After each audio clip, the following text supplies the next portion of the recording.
Assalamualaikum warahmatullahi taala wabarakatuh. Welcome back to my YouTube channel. This is Muhammad Asaduজ্জামান with you.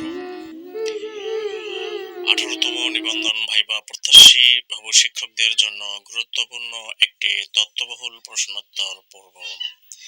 এই ভিডিওটি এতই তথ্যবহুল গুরুত্বপূর্ণ যে আপনারা অবশ্যই ভিডিওটি স্কিপ না করে সম্পূর্ণ ভিডিও দেখবেন। Okay, let me start the video নাও।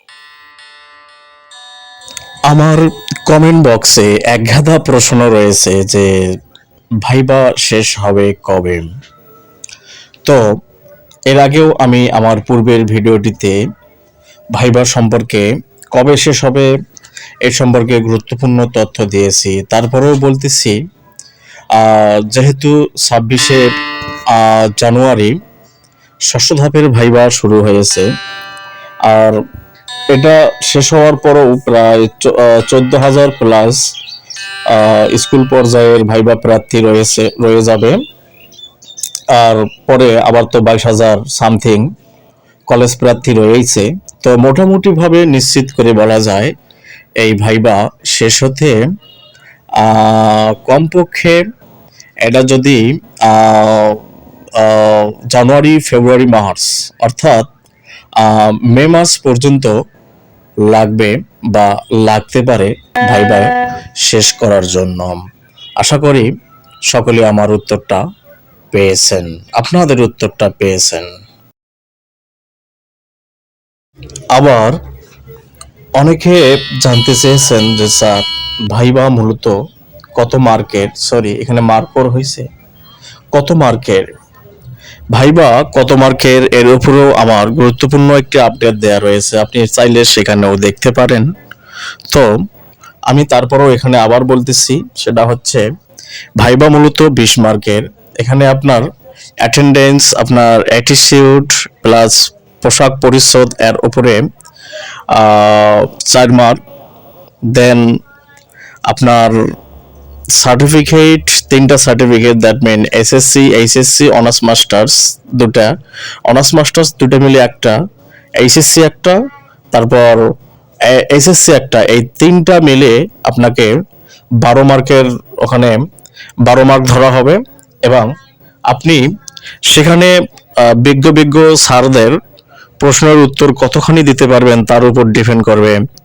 আর বাকি 4 মার্ক এই ভাইবা মূলত 20 মার্কের। ওকে, আশা করি আপনি এই উত্তরটিও পেয়ে গেছেন। আর এক ভাই লিখেছেন, কাউকে যদি একটা কোয়েশ্চেন করে আর যদি সে না পারে তো দেখেন ভাই,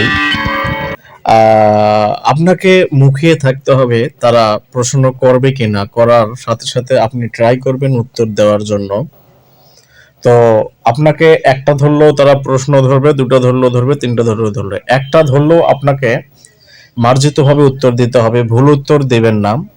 তবে না পারলে ফেলের সম্ভাবনাও থাকবে, কারণ আপনি যখন প্রথম প্রশ্নটি উত্তর দিতে পারবেন না, তারা আপনার থেকে মুখ ফিরিয়ে নেওয়ার চেষ্টা করবেন।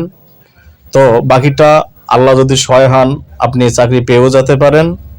তবে আপনি উত্তর কমন না থাকলে ভুলভাল উত্তর দেবেন না, এবং এটাও বলবেন না যে স্যার আমি পারবো না, বরং আপনি বলবেন, sorry sir, in this moment I don't I can't remember the answer of the question. এইভাবে আপনি উত্তরটা দেওয়ার চেষ্টা করবেন। তারপরে আরেকজন লিখেছে, ফিজিক্যাল সায়েন্স থেকে ভাইবা কেমন পাস করাবে এবার? আর স্যাররা ভাইবা মাঝে মাঝে খুব কঠিন কোয়েশ্চেন করেন কেন? ফিজিক্যাল সায়েন্সে ভাই দেখুন, কিছু কিছু সাবজেক্ট রয়েছে যার ক্যান্ডিডেটরা অনেক ভাগ্যবান, অনেক ভাগ্যবতী। যেমন তার মধ্যে ফিজিক্যাল সায়েন্স একটা, আবার তথ্য প্রযুক্তি একটা। এই 2টা সাবজেক্টের ক্যান্ডিডেটসরা সবসময় ভাগ্যবান, ভাগ্যবতী হয়ে থাকে। অসংখ্য পরিমাণ সিট ফাঁকা রয়েছে, আপনাদের টেনশনের কোনো কারণ নেই, আপনাদের প্রায় সবারই চাকরি নিশ্চিত ইনশাআল্লাহ। আর আপনাদের ভাগ্যটা এত ভালো যে যেমন স্কুল পর্যায়ে এই দুটো সাবজেক্ট বাদ দিয়ে আরো কিছু সাবজেক্ট রয়েছে, অন্যান্য সাবজেক্টগুলো বাংলা, ইংরেজি, গণিত, আরো কিছু রয়েছে যে তাদের জন্য বিএড স্কেল ধরতে গেলে বিএড করতে হয় না, কিন্তু অন্যান্য সাবজেক্টগুলোর করতে হয়। এদিক থেকে আপনারা এই যে ফিজিক্যাল সায়েন্স, তথ্য প্রযুক্তির যারা ক্যান্ডিডেট রয়েছেন আপনারা অত্যন্ত ভাগ্যবান। অনেকে আবার লিখেছেন, স্যার বয়সে স্যার এ ব্যাপারে কিছু বলেন। আসলে এনটিআরসিএ এবার যত সময় কালক্ষেপণ করতেছে, আমাদের অনেকের বয়স তো 35 পার হয়ে যাচ্ছে, তো কি হবে আমাদের?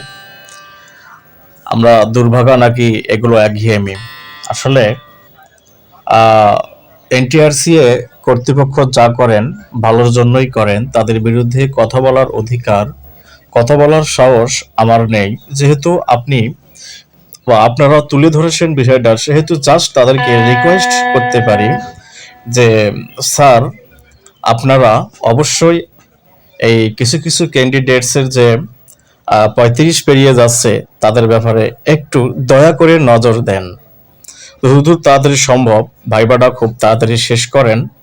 এটা যদিও আপনার একান্ত মর্জি, তো এই বলা ছাড়া আমার আর বলার কিছু নেই। আর এটা দুর্ভাগ্য নাকি একঘেয়েমি, আমি অবশ্য উত্তরে দুটির একটিও বলতে পারবো না, কারণ একঘেয়েমি তো বলা যাবেই না, কারণ এনটিআরসিএ কর্মকর্তাবৃন্দ এবং তারা প্রচন্ড রকমের বিভিন্ন ধরনের কাজকর্মে ব্যস্ত থাকে এই নিয়োগ প্রদান সম্পর্কে, নিয়োগ বিজ্ঞপ্তি নিয়ে। তাই আসলে তাদের দোষ দেওয়াটা আমাদের একান্তভাবে কাম্য নয়। আশা করি আমার উত্তরটি আপনারা পেয়েছেন। ওকে, these are all from me from this video.